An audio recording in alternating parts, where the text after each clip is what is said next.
Welcome back to Building Character, where we figure out how to play as your favorite fictional characters in Dungeons & Dragons. Join the Patreon for this character sheet and more, and like and subscribe for more cartoons next time you play.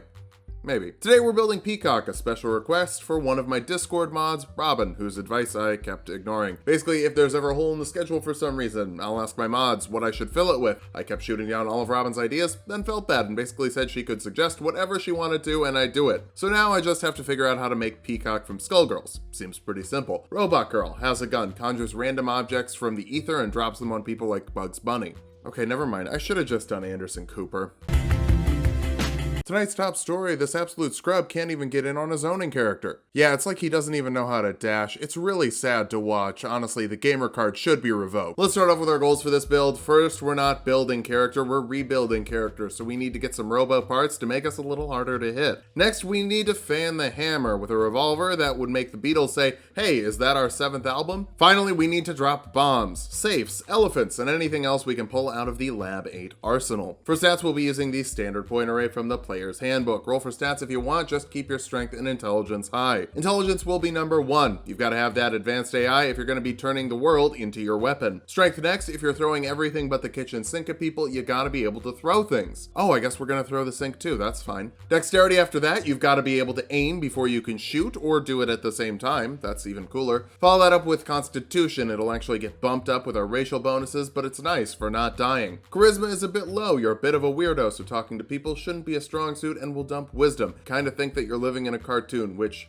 I mean, I guess you are, but like you're not, so Peacock is a living dead girl, but she's living with the power of science, so we'll go Warforged rather than Revenant. You get +2 Constitution and +1 Strength, because you can get +1 anything, and Strength is what I wanted. Your Integrated Protection lets you put some armor into your body, adds 1 to its AC, and it can't be removed without your permission, probably because you'd have to stand still if someone wanted to dismantle you. You've got Constructed Resilience, making you resistant to poison damage, and you have advantage on saves against being poisoned. You're immune to disease, and you don't need to eat, drink, or sleep. Instead, you can take a Sentry's Rest, letting you stay awake while you're resting as long as you sit still. Just put on a marathon of old Popeye episodes, should be good. You get a free skill of your choice. Sleight of Hand will help you with your quick draw. It doesn't actually, but it should. I'm going to give you the Haunted One background for Arcana and Investigation skills. Despite your peppy attitude, your backstory is heckin' bleak. We'll kick things off as a fighter, mostly because I want heavy armor proficiency so that we can meld with the best steel your benefactors can find. You get 2 skills from the fighter list, like Athletics and Acrobatics, because you're pretty nimble and you can throw things real good. For your fighting style, Archery adds 2 to the attack rolls with a ranged weapon, not ranged weapon attacks, specifically ranged weapons. This is just for the hand crossbow, not for the thrown stuff. Also, I'm going with a hand crossbow. I don't know if your DM will allow guns in their setting. Don't worry though, guns are also ranged weapons, so it would still work. Second Wind lets you recover 1d10 plus your fighter level as a bonus action once per short rest to repair yourself a little bit when you need to. Second level fighters get Action Surge, letting you make 2 actions in 1 turn once per short rest.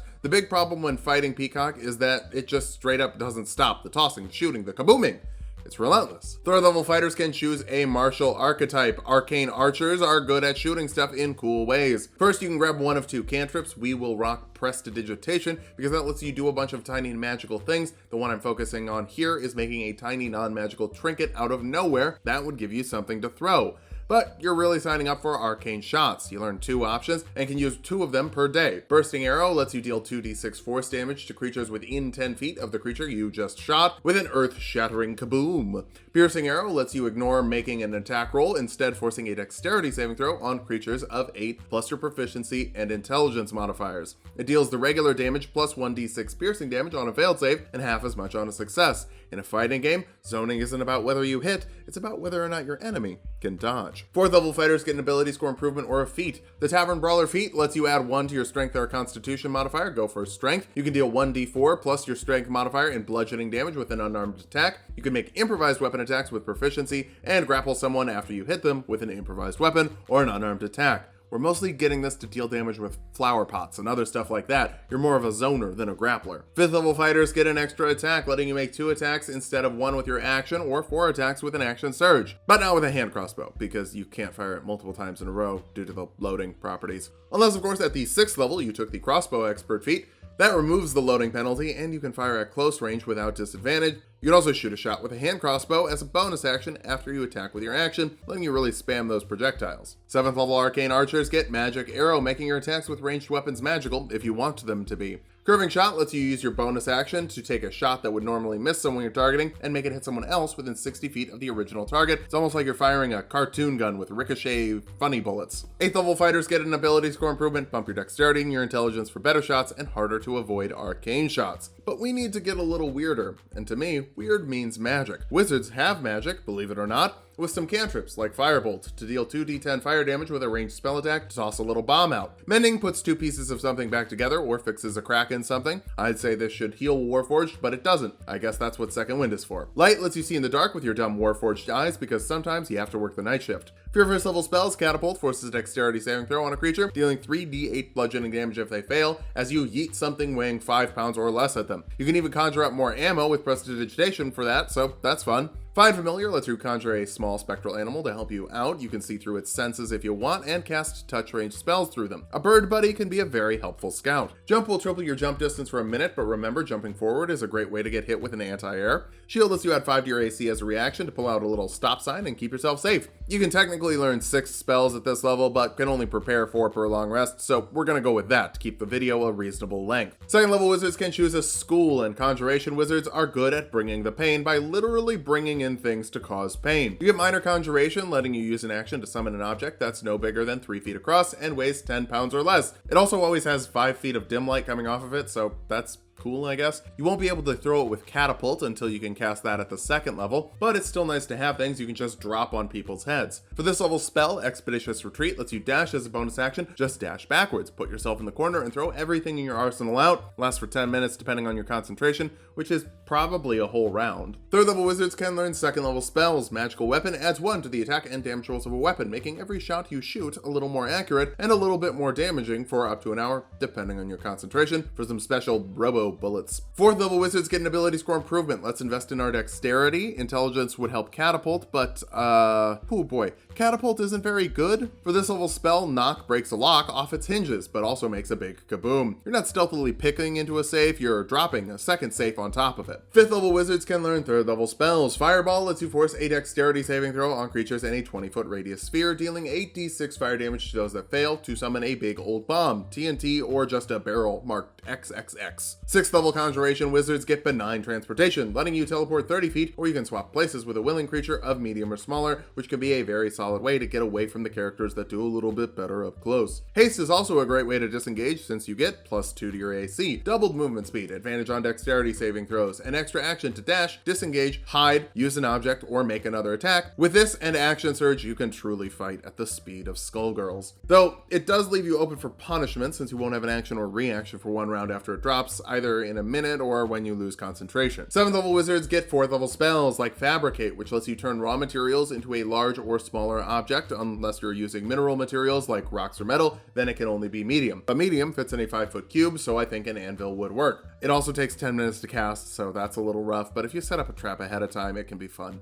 8th level wizards get another ability score improvement. Bumping your dexterity will help you shoot better, which is probably important for a zoning character. For this level spell, Mordenkainen's Faithful Hound summons a dog that will bite people. It stands still and barks at people who get within 30 feet of you. If they don't drop the password you set up for it, it'll bite people at the start of your turn if they're within 5 feet of it, dealing 4d8 piercing damage using your spellcasting bonus.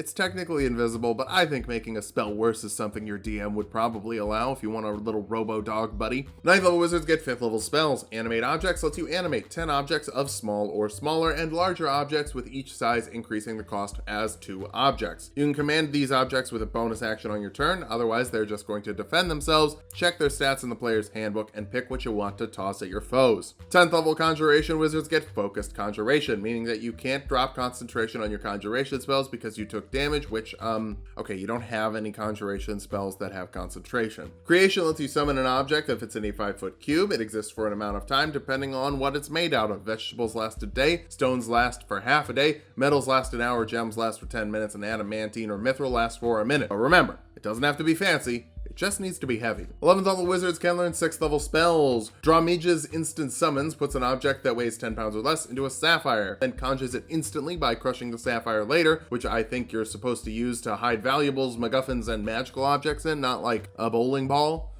But you could use a bowling ball. I wouldn't tell anyone. Our capstone is the 12th level wizard for one last ability score improvement. Let's get the intelligence up higher to be on par with our dexterity. That way we can have a decent saving throw on spells like Sunbeam. That, of course, forces a constitution saving throw in a 60-foot line, dealing 68 radiant damage and blinding creatures that fail, half as much damage and no blinding if they succeed. You're blinded until the end of your next turn, but you can fire another beam every round for a minute depending on your concentration. Now that we've hit level 20, let's figure out how viable this build is. First, you are hard to hit with 21 AC with haste up and 26 after the shield spell. You've also got a wild and crazy spell list with a bunch of unusual options to open up your creativity. Finally, haste and jump make you very mobile, with huge speed and hops to get where you need to go, which is most likely running away. For weaknesses, you are mad, and by that I mean multi-ability dependent. You need strength for your improvised weapons, dexterity for your gun, constitution to not die, and intelligence for spell saves. Your spells also generally don't deal that much damage, meaning your best damage option is your crossbow, and investing more in fighter would have made that much better. Finally, improvised weapons and catapult are just never that good. It's cool flavor, but unless your DM is willing to help you out with a little buff, it's not going to be keeping up with everyone else. But boy howdy, with that amount of flavor, they're not going to be able to say no. Get a bowling ball, get a flower pot, get a freaking elephant as long as it's an organic, and drop the heavy stuff to drop your foes. Just make sure that the flavor changes aren't too much. It would be a shame if you got big banned.